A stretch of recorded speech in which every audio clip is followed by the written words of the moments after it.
I knew this story was about to take a turn into absolute Thanksgiving madness the moment my mother called me from 200 miles away, sobbing that Grandma had collapsed at the bar, unresponsive only for the hospital to later reveal that she wasn't dying. She was just 3 martinis deep and drunker than anyone had ever seen a 90-year-old get in their life. Don't forget we a growing family.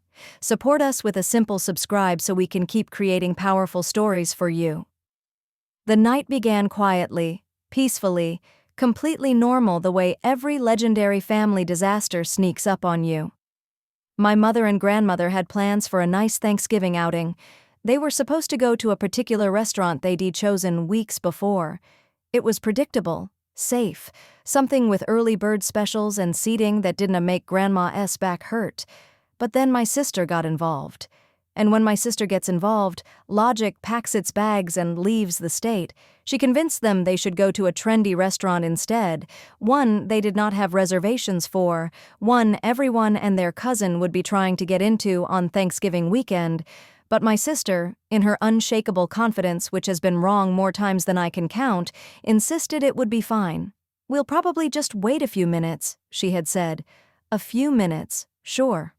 I, meanwhile, was 200 miles away in another state, blissfully unaware that my family was about to descend into chaos. I imagined them sitting in a well-lit restaurant, making polite conversation, maybe taking cute pictures for Facebook.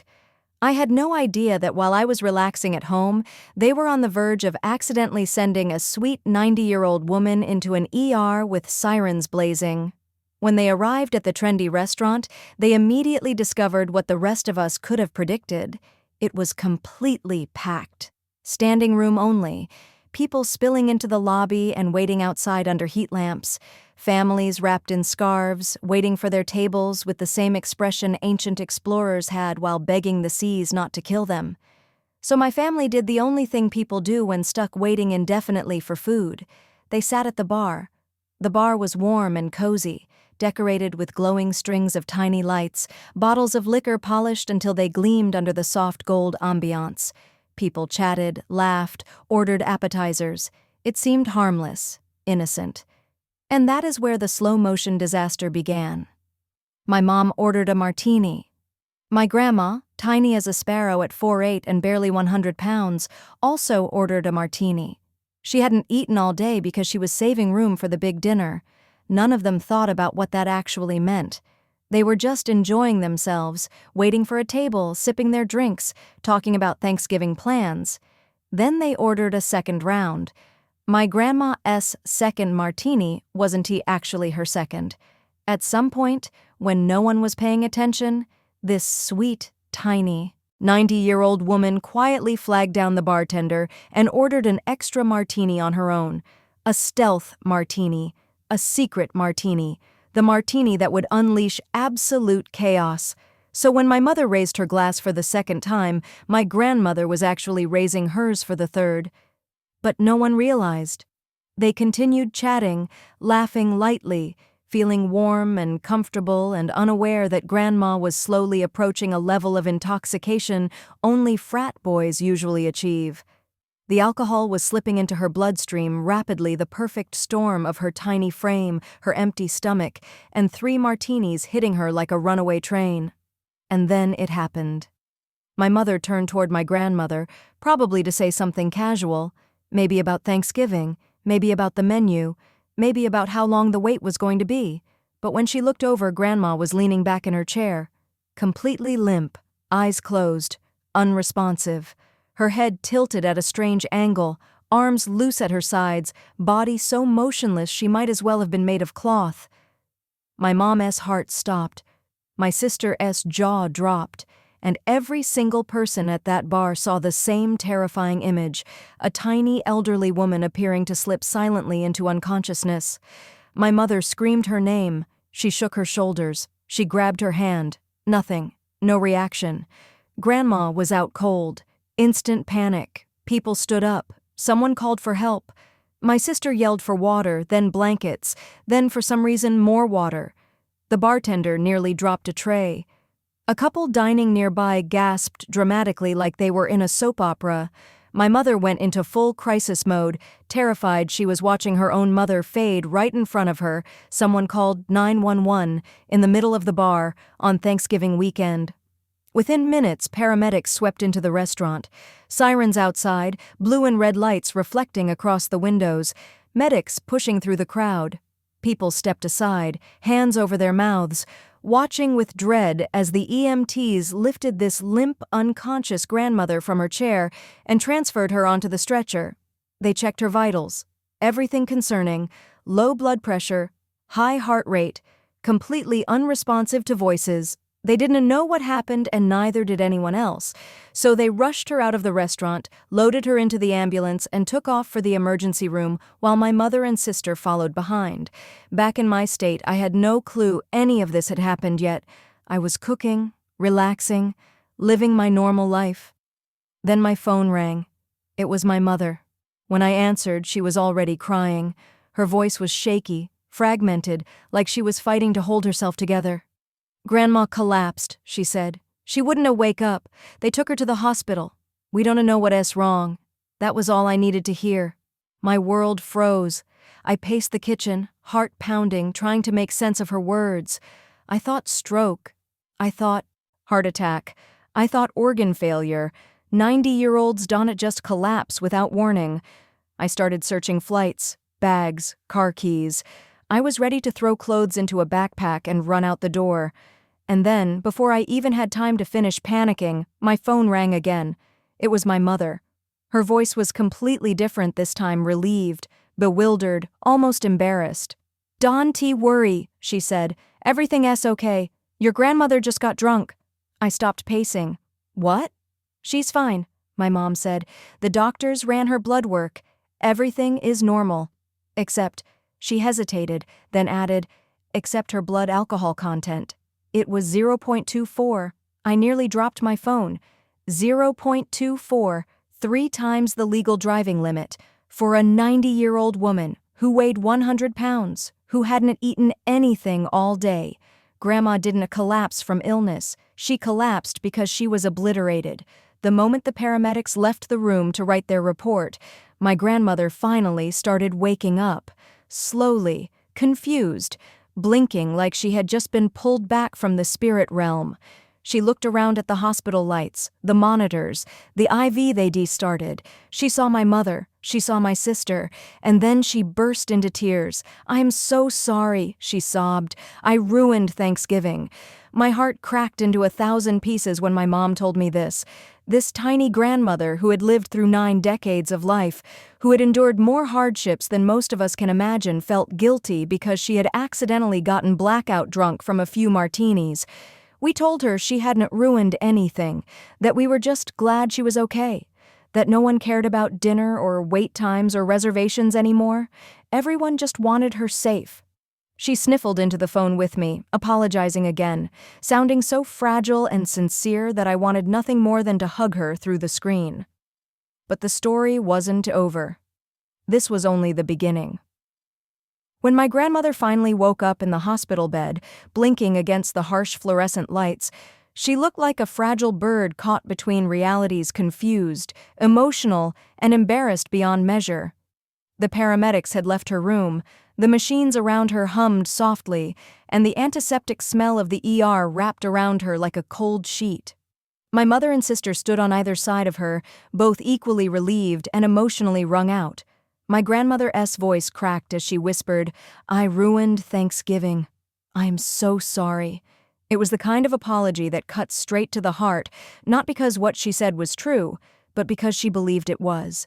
She was tiny, trembling, clutching the thin hospital blanket in her hands like it was the last thread of dignity she had left. My mother immediately shook her head, tears still drying on her cheeks. "Mom, no. You didn't ruin anything. You scared us, that's all. We were just happy you were all right." My sister, whose impulsive restaurant idea had kick-started this entire chain of events, hovered beside the bed with a strange mix of guilt and awe, like she couldn't decide whether to apologize or marvel at the fact that their 90-year-old grandmother had just outdrunk half the bar. Grandma sniffled. "I only had 2 drinks." My mother and sister exchanged a look, both knowing exactly how wrong that statement was. The bartender had told them everything: the secret martini, the stealth order, the third drink no one saw her take, the drink that pushed her from tipsy grandma enjoying the evening to unresponsive grandma being wheeled out of a restaurant as paramedics cut through the crowd. My sister finally cleared her throat. "Grandma, did you maybe have another drink while we weren't looking?" My grandmother frowned, thought, squinted at the ceiling, then gasped softly, "Oh, yes, I did. I didn't think it would hurt anything. Of course she didn't." In her 90 years of life, she'd only ever had the occasional cocktail on holidays. Her tolerance was non-existent. Her stomach was empty. She weighed less than a large golden retriever, and she had swallowed 3 full martinis like she was auditioning for a retirement home reboot of The Hangover. But none of that mattered in the moment.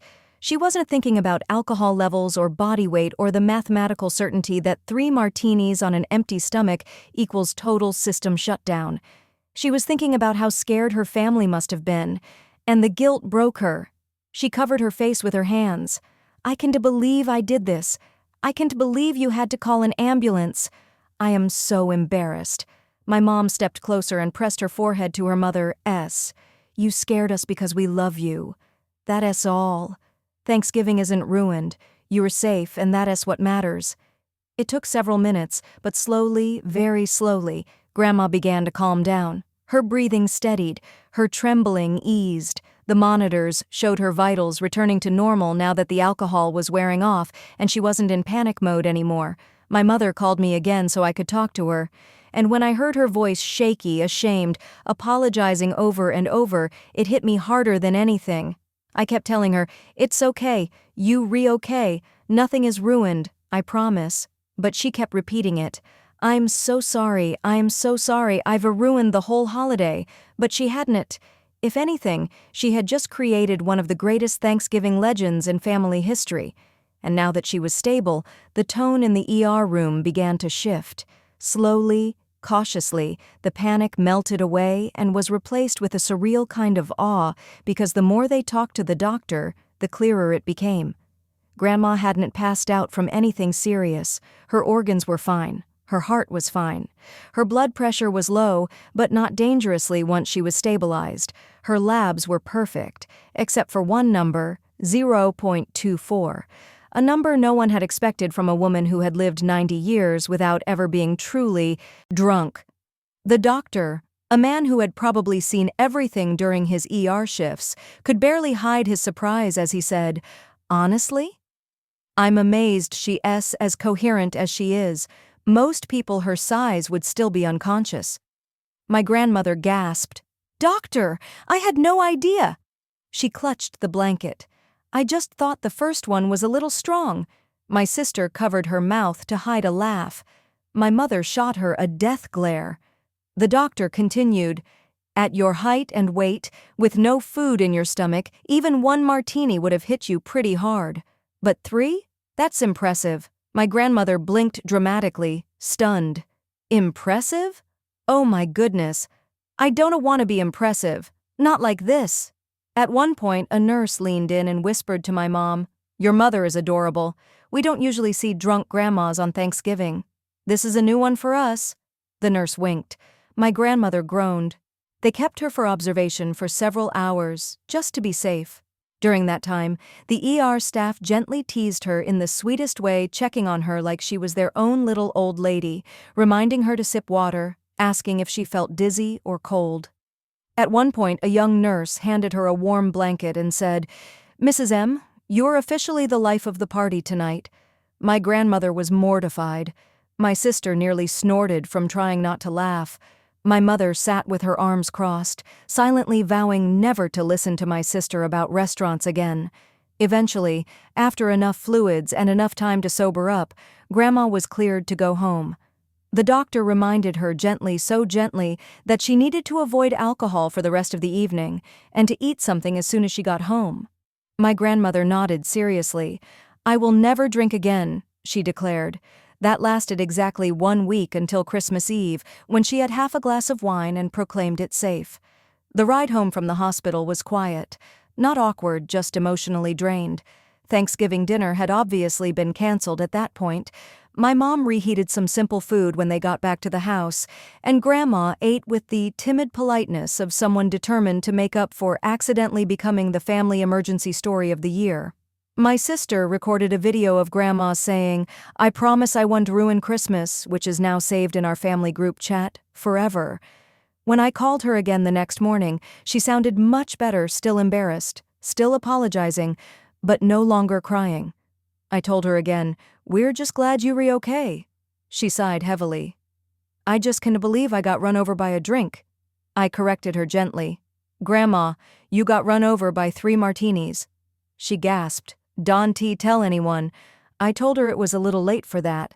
And that was how Thanksgiving became the year of the Martini Massacre, the year paramedics rushed into a restaurant because our 90-year-old grandmother accidentally went full college freshman at the bar, the year my mother aged 20 years in one evening, the year my sister learned, hopefully once and for all, that her last-minute restaurant plans are never, ever safe, and the year we all realized Grandma might be tiny, but she could apparently drink like a tank if given the chance.